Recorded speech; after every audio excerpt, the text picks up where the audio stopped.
fighting fire with finance. The US imposes more sanctions on Russia as Ukraine's finance minister tells us financial help needs to keep coming. Cutting prices for the cord cutters. Netflix slashes its prices around the world as it tries to fend off growing competition.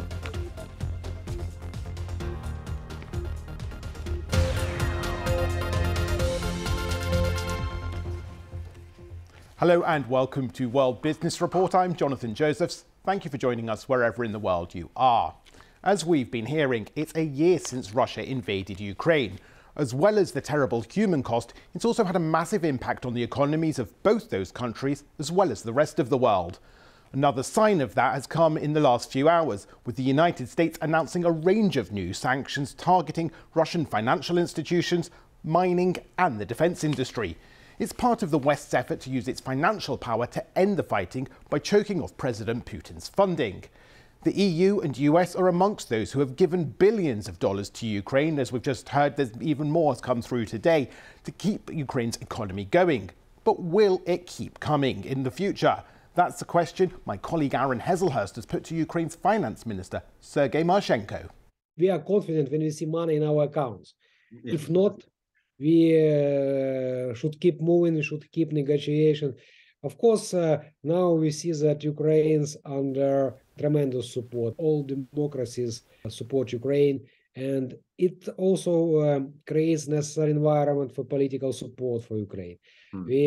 Despite that, it could be some fatigue for Ukraine's case. Now we haven't seen fatigue. Much of the support you've received, particularly from the EU, has been in the form of repayable loans rather than, well, donations. I mean, I'm just wondering, are you worried that Ukraine, you're going to be saddled with a mountain of debt that you're just not going to be able to pay off?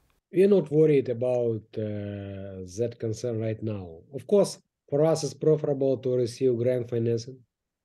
But MFA financing, macro-financial assistance from the EU, it's the money which they can provide for us.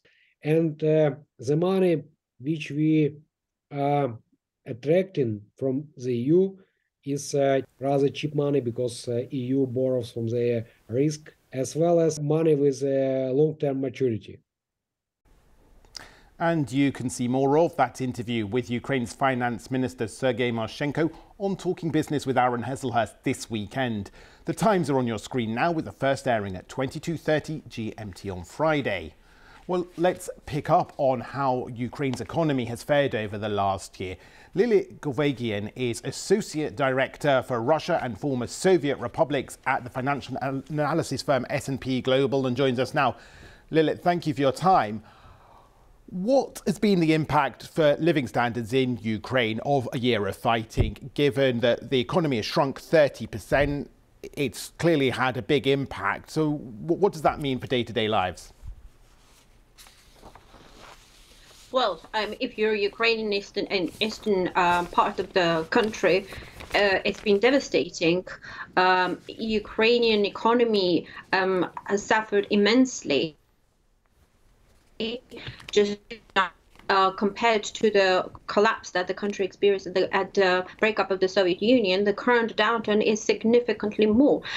In addition to that, because the Russian side also targeted Ukraine's energy, destroying 50% of it. Effectively, the war has not been contained. Its impact has had dramatic impact across the country. In addition, the country has seen millions of people leaving the Ukraine.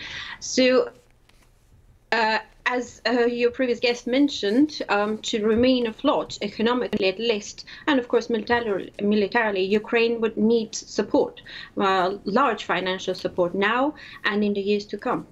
And Lilit, the impact has been felt far beyond Ukraine's borders in the sense that it has led to food and energy prices going up, particularly in Europe, but also further across the world. How bad has that been? But more importantly, are there any signs that that is perhaps starting to ease now after a year of war? Well, we've seen that the energy markets, global energy markets, have tried to rebalance. We're seeing that gas prices, particularly in Europe, are coming down. Same with the food price shocks. Of course, they have hit most vulnerable developing countries, but we're also seeing that there is moderation prices as well.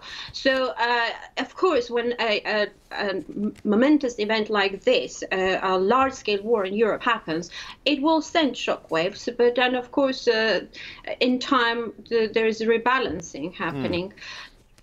So, Russian President calculus was that the shockwave will be, especially the energy shockwave, will be so large that it will automatically sort of trigger a reaction from especially European countries, and it will lead to disunity. But that didn't work, and the fact that these energy prices and food prices are coming down is actually quite supportive to this unity that the Western countries have shown.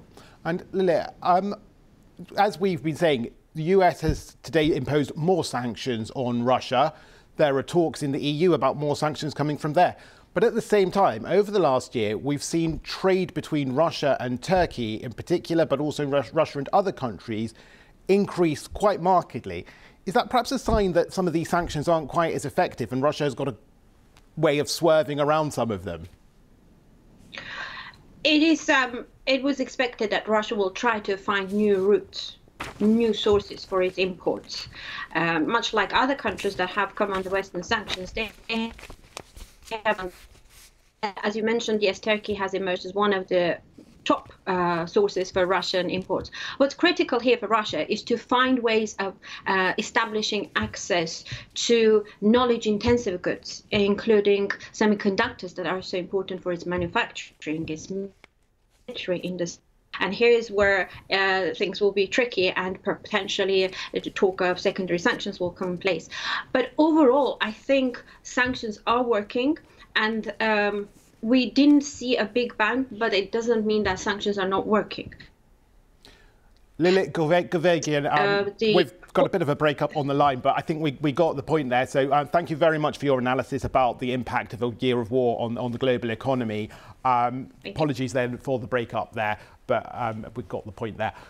Let's move on to a story about Netflix, because the US streaming giant is cutting prices in more than 30 countries as it attempts to attract more subscribers. It comes in the rising cost of living, I should say, means that many households are trying to tighten their belts and reduce their outgoings. Netflix also has lots of other competition from other streaming services. Well, let's bring in Michelle Fleury, who is in New York for us. Michelle, whereabouts are they going to cut these prices? Is it going to make it cheaper for me here in the UK or you there in the US? And why are Netflix doing this? Look, I think if you're sitting in the United Kingdom and the US, then forget it. You're not going to get a break in the price, despite the fact that obviously many users in those countries are grappling with the cost of living crisis and are re-evaluating whether or not they really need these subscription services. And we've seen the number of people sort of cancelling their subscriptions increase because of that. I think where Netflix, though, is focusing on cutting the prices other parts of the world, other parts of Europe, but also in Asia and Latin America, even the Middle East. We're talking about countries like Indonesia, Venezuela, the United Arab Emirates, countries where they may not have such a large user base and where they may not necessarily also, you could consider it, are in some cases lower income countries, and therefore people have less disposable income for these kind of services. So it's interesting to see, because on the one hand, investors have reacted very nervously, but on the other hand, some analysts are saying, look, they don't have much to lose given kind of their presence in these markets, in some cases where they don't face any competition. And Michelle, just in about 15, 20 seconds, Netflix has made a name for itself by spending huge sums creating its own original programmes. Are they going to be able to continue doing that if they're getting less money in from their subscribers? Look, I think streamers across the board have a renewed focus on the bottom line. So Netflix actually spent 5% less last year than it did the previous year. And you're hearing the same thing out of Warner Brothers, Discovery and also Disney, this renewed focus on how to succeed in streaming while spending less. Michelle Fleury, thank you for squeezing that in for us. As long as they're all watching World Business Report, I think we'll be okay. That's all we've got time for on this edition. But do look at the website bbc.com/business for plenty more business news. Thanks for watching.